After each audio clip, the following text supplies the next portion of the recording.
Paz e bem, sou Paulo da Costa Paiva, leigo professo na Ordem Franciscana Secular e também idealizador da mídia digital Partilha Franciscana.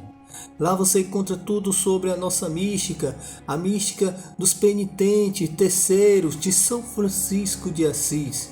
Você encontra textos, vídeos, histórias dos santos, curiosidades e muito mais. Aproveitando, faço um convite para conhecer nossas fraternidades espalhadas por todo o mundo. Há mais de 800 anos levando Cristo, a Boa Nova, o Evangelho, na maneira de nosso fundador São Francisco de Assis, com muita simplicidade, mas com bastante alegria. Agora vamos dar continuidade a nossos vídeos contando a história da Ordem Franciscana Secular, desde os seus primórdios, na época de São Francisco, até os dias de hoje. Temos como fonte o livro Manual para Assistência à Ordem Franciscana Secular e à Juventude Franciscana, livro produzido pela Ordem Franciscana Secular do Brasil. Hoje vamos dar continuidade aos momentos importantes da história da Ordem Franciscana Secular durante o século XIX. Então vamos lá?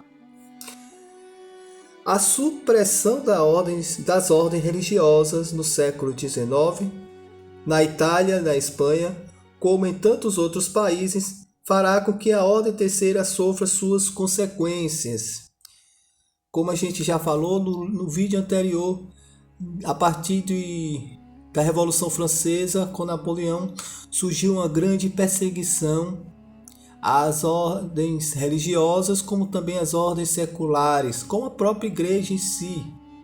E muitos patrimônios, bens que eram de serviços caritativos, piedosos, aos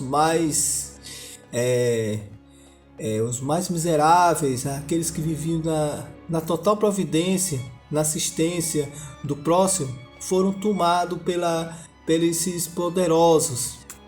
E o início do século XIX também não foi muito fácil. Algumas vezes também as fraternidades franciscanas seculares foram objeto de supressão e de perseguições. Isso aqui já é o século XIX, né? Privada de personalidade jurídica, vivendo como sociedades particulares, recebendo orientação do clero secular e dos frades exclaustrados. Então aqui, com toda essa perseguição, como é que eu posso dizer? Mexeu com todas as estruturas da organização que tem a grande família franciscana. Então eles tinham que ter auxílio do que era possível diante dessa situação. Então muitos do clero secular e dos frades exclaustrados foram as únicas opções que tínhamos como orientações espirituais, que foram fundamentais diante das situações. Este é também o século dos grandes sacerdotes franciscanos seculares, que a partir do confessionário, com o sacramento da reconciliação, inauguraram uma nova evangelização aos pobres, como São Curandares, João Maria Vianney, ou a pastoral operária, que nasce em torno das grandes fábricas. Assim aparece em círculo da boa imprensa, asilos, oratórios, orfanatos, assistência aos mendigos, sociedade de operários e de mútuo socorro. São as obras de Dom Bedete, Dom Bosco, Dom Guanella, Dom Cafasso, Dom Cotoblengo, Dom Pia Marta, Dom Murialdo. Você vê aqui que tem muitos padres, esses sacerdotes que a gente conhece até hoje como referência no serviço caritativo. Muitos daqui, Pia Marta, Dom Pia Marta, Dom Bosco, esses eu conheço, esses daqui também já ouvi falar, que tinham esse trabalho junto à sociedade.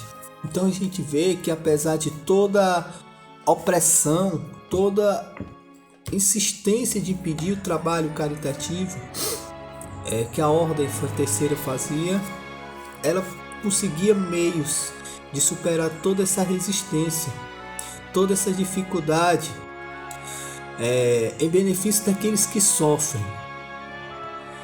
Não é porque existe a dificuldade, não é porque existe toda uma opressão, um poder ameaçador, que deixamos de viver o Evangelho. Sempre há uma maneira, sempre há uma forma, por mais singela que seja no primeiro momento, mas isso há de se manifestar de tal forma os frutos que se estenderá a muitos. E a história há de comprovar isso. Um notável despertar se verifica através das obras de Pio IX e depois de Leão XIII.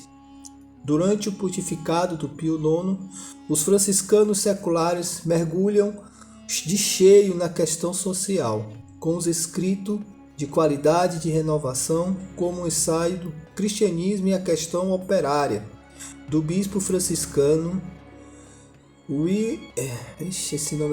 Emanuel von Ketter, arcebispo de Montgúncia, ou seu discurso na Catedral de Montgúcia, a questão social contemporânea, que era o grande discurso dele. Nesse tempo, o industrial e franciscano secular Romanet funda a Caixa de Compensação para os Operários Sem Família. E Leon Hamel, industrial e inovador do campo social, funda a primeira Caixa de Poupança e de Socorro para os Operários. E nos estabelecimentos do Val de Blois, criam a Caixa de Abono Familiar, uma caixa multa de assistência, um centro de estudos sociais, e faz funcionar o Conselho da Fábrica. Hamel sintetiza seus programas em 4 pontos: a salvaguarda da saúde de nossos irmãos operários. É de rigorosa justiça pagar aos operários um salário justo. É necessário garantir um pão para o corpo e alimento cotidiano para as suas almas. Então o que a gente observa aqui? Depois de todas aquelas perseguições,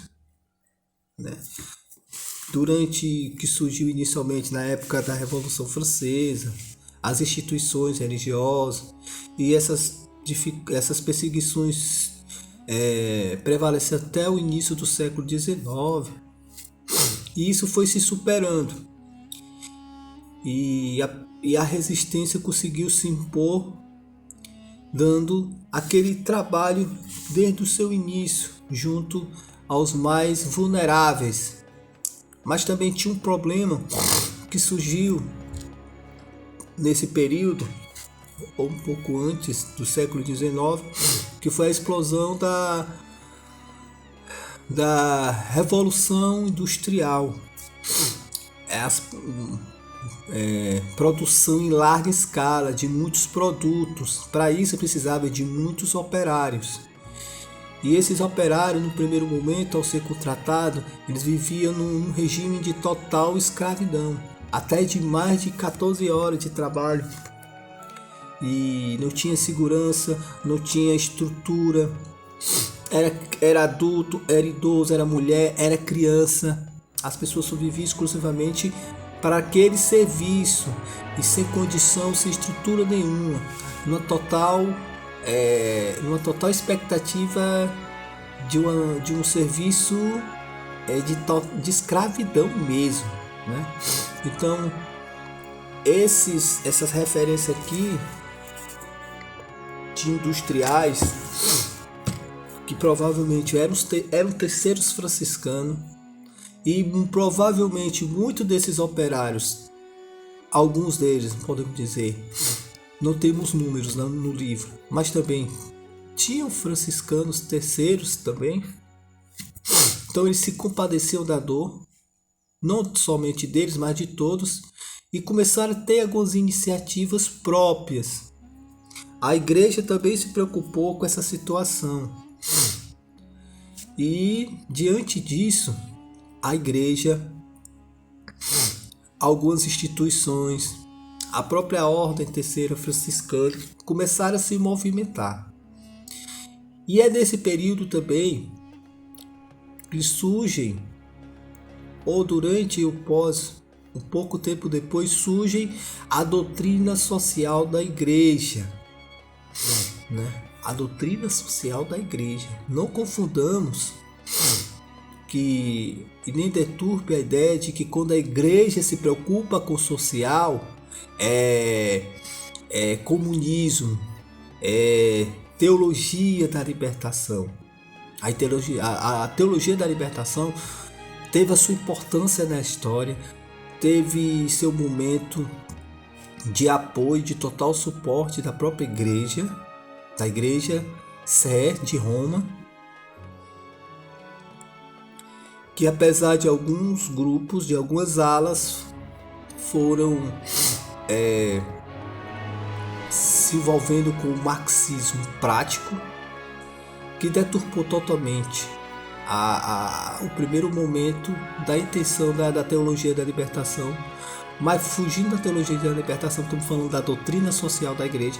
Então a preocupação era com o social, com os mais pobres, com os mais vulneráveis, que estavam vivendo um regime de escravidão. Então esse foi o primeiro passo para futuramente ter a doutrina social da igreja. Esse movimento foi importante durante a Revolução Industrial, né? Como outros movimentos além da igreja foram importantes para dar uma dignidade, resguardar a dignidade das pessoas, protegê-los de todo tipo de exploração, de todo tipo de humilhação. E a igreja teve seu ponto crucial na história da humanidade, em resguardar todos, porque em cada um de nós é a presença de um Cristo. E muitos refletem aquele Cristo sofredor, aquele Cristo chagado. Então, nós, como franciscanos seculares, nós, como cristãos, devemos levar todos aqueles que estão cansados, fatigados, sofridos, prostrados, levar a eles o Cristo ressuscitado, o Cristo glorificado, resgatando a dignidade de todos eles, sendo luz em situações de trevas, sendo luz para um mundo sem esperança. E o franciscanismo busca muito trazer isso, deve fazer isso. E isso foi muito importante. Paramos nesse ponto, mas vamos dar continuidade sobre o século XIX, provavelmente mais 2 vídeos, porque é um texto longo, para então chegarmos ao século XX. Nós já vivamos o século XXI. Ainda tem 2 séculos de história ainda para a gente desenrolar. Amém? Paz e bem.